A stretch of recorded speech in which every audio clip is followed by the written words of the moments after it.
Hey, what is going on, everybody? My name is Crispy, and welcome back to another Shape of Dreams build video. Today I have for you all a shell build, so let's go and jump into it.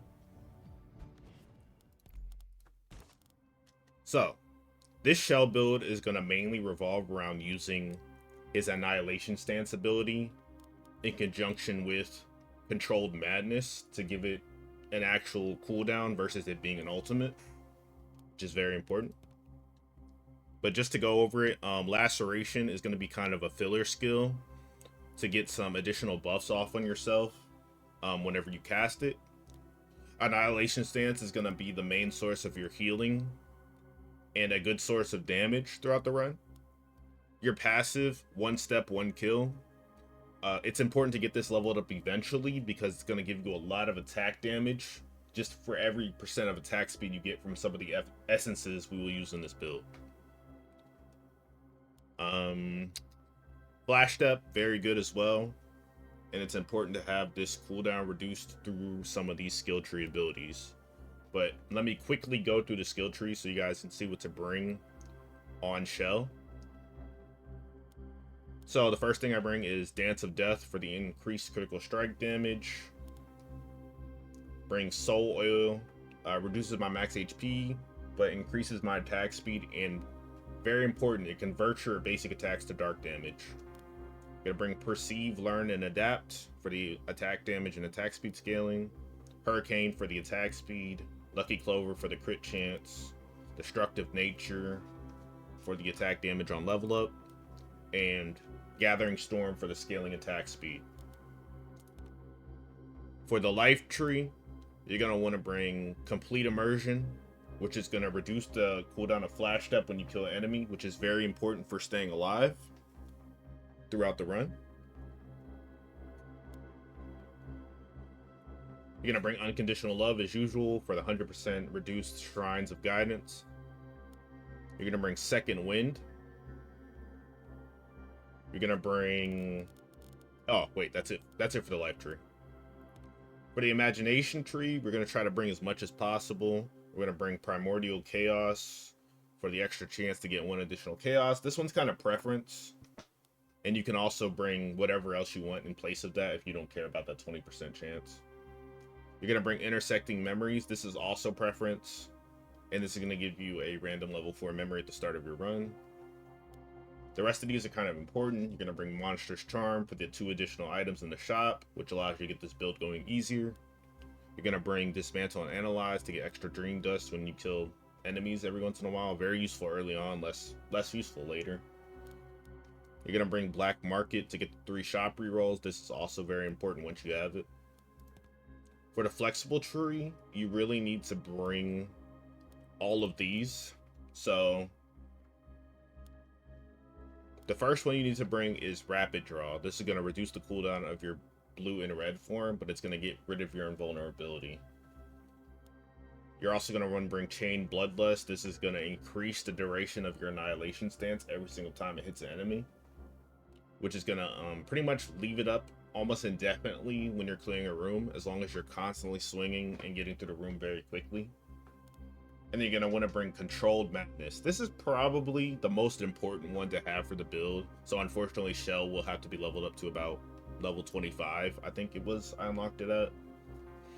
This is gonna allow Annihilation Stance to become a regular ability with a 14-second cooldown, and it's gonna reduce your energy and attack damage bonuses by 40%, but it's also going to allow you to use other memories while the stance is active, in addition to being a regular ability, which is very important because without this, you can't really use any of the other abilities for the build very effectively. So, that's pretty much it for the skill tree. This is how I have things placed. Now, going back, we are going to take a look at the essences I would bring on each of the abilities and the actual other abilities I would bring. So the other 2 skill memories I would bring are Arrow Storm and Umbral Edge. Now, Arrow Storm is actually going to provide a lot of damage for this build with the essences we will bring on it. And Umble Edge is just very nice to have on a melee character, even though we're firing ranged abilities, because it's going to boost our crit chance and give us an additional % of dark damage when we attack. Now, the important parts to important things to take for your laceration. I'll start with that.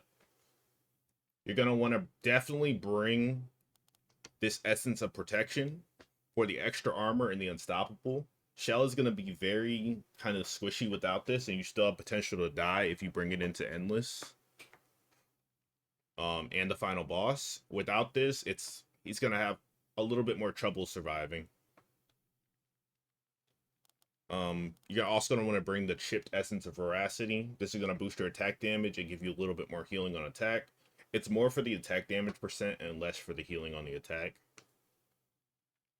And you're also going to want to have, and if you can get it, you're going to want to have this essence of predation.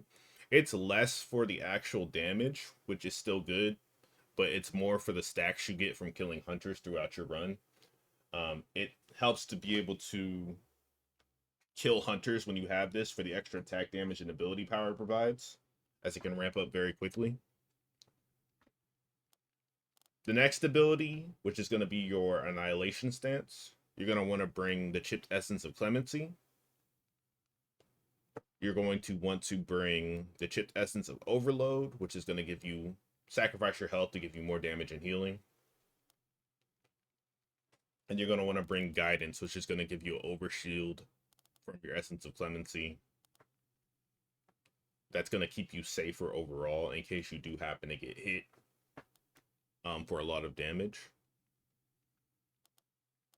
For your Umble Edge, and I made some changes to this that are not in my showcase. So for my Umbral Edge, I would bring the chipped essence of efficiency. This is just going to reduce the overall cooldown of your Umbral Edge. If you don't want to level this one up, you can also run something like the chipped essence of metal, which is another option for that. Another thing you could run in your Umbral Edge is the chipped essence of crimson, and let me find that real quick. Here it is right here. And this is just a little passive effect, and it's honestly one of the only skills that has a place for it with this build. And this is going to allow your basic attack, every fourth base is gonna be empowered to deal 51% additional dark damage to enemies, and it's going to scale with your crit chance from this Umbral Edge. And you're going to restore health, increased by 100% on the boss. So it's a very, very strong ability if you get it going. The last thing I would bring on your Umbral Edge, and it's really up to you, is the chipped essence of the giant. This is nice to have because it's going to boost your HP a lot. This is a very nice essence, and it can fill into a lot of builds if you just want to have some extra health. And that's pretty much it for Umbral Edge. Now, your next ability, Aerostorm, this is going to honestly provide you with a lot of damage. I found it to provide a lot of damage. You don't even have to level up Aerostorm itself to get the most out of it. So for your Aerostorm, you're going to want to have this chipped essence of dusk, and this is going to fire two dust shards every time you attack for 5 seconds. And the dust shards honestly do a lot of damage with the Aerostorm. It's very nice. You're also going to want to have your chipped essence of momentum, which is going to reduce your Aerostorm's cooldown very quickly with this build, and it's always going to be up. And then you're going to want to have another very important one is the chipped essence of the starry sky. This is probably one of the most important essences for this build if you want to do a lot of damage, because this essence is going to deal, every time you deal dark damage, it's going to boost your attack speed, and it scales up a lot. Now, without the dark damage on basic attack from our skill tree, this isn't going to work. But if you do have that, definitely invest into this chipped essence of the starry sky. And I will talk about the investments that I do during the run, like how I spread out my dust. in just a minute. But that's pretty much the full build that I would run if I could optimally get everything. But of course, you're not going to get everything for this build in every run, so you just have to work with what you get. So for the level focus, the first thing I would focus levels into are your annihilation stance. So annihilation stance scales up more basic attacks per second as you level it up, in addition to boosting the damage. Now the important part is getting the basic attacks per second, and I would take annihilation stance to about level 10 very early on, as quick as you can, because this is going to give you a nice amount of attacks per second to feel throughout the run. After that, I would focus your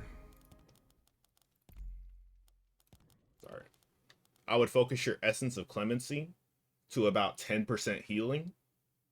This is also very important because essence of clemency on nightmare difficulty is barely going to feel like it's healing you at all until it's about 10 to 12%. And you can take it up as high as you want if you need more healing. And after that, I would focus your essence of momentum. This starts off very low, and I would get this to about 1 second. So your ability, I think this is on your Umbral Edge, is going to be up more often than not. And then you can also use momentum on your annihilation stance if you do not have the chipped essence of overload, or if you can't afford to use that.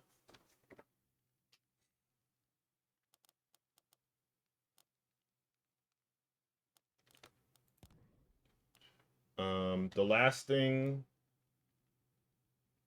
last two things I would focus is going back.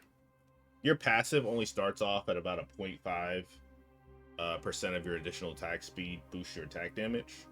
You want to get this honestly to about level 10. I think at level 10, it's about 1.5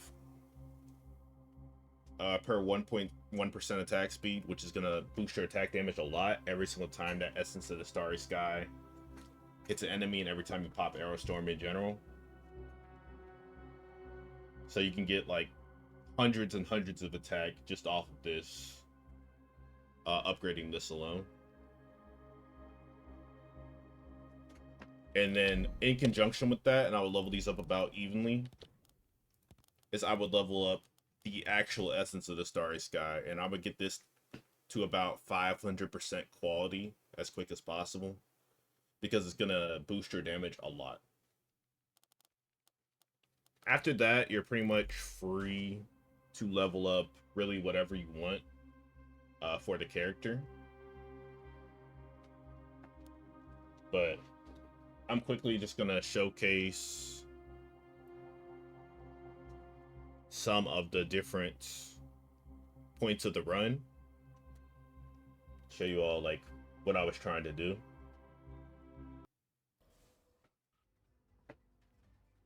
So this is only about 11 minutes into the run.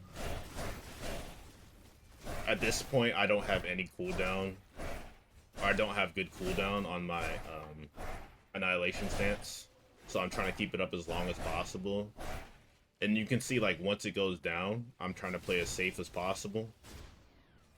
Because when it's down, you're very vulnerable. Now, most of your healing and sustain comes from the actual annihilation stance, but most of your damage is actually going to come from this Arrow Storm Essence combo, which is honestly very strong.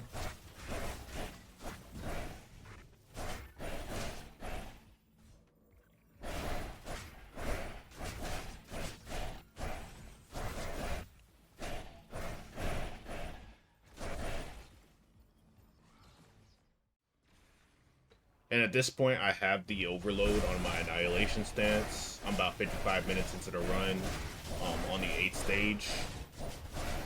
And as you can see, it's keeping me very safe. Unfortunately, on this run, I do not have the chipped essence of protection, which would honestly make me take a lot less damage from these enemies. pretty much it for that.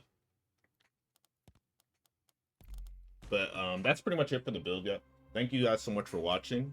If you enjoyed the video, please do leave a like, and you guys can subscribe if you want to see more. And I'll see you guys next time.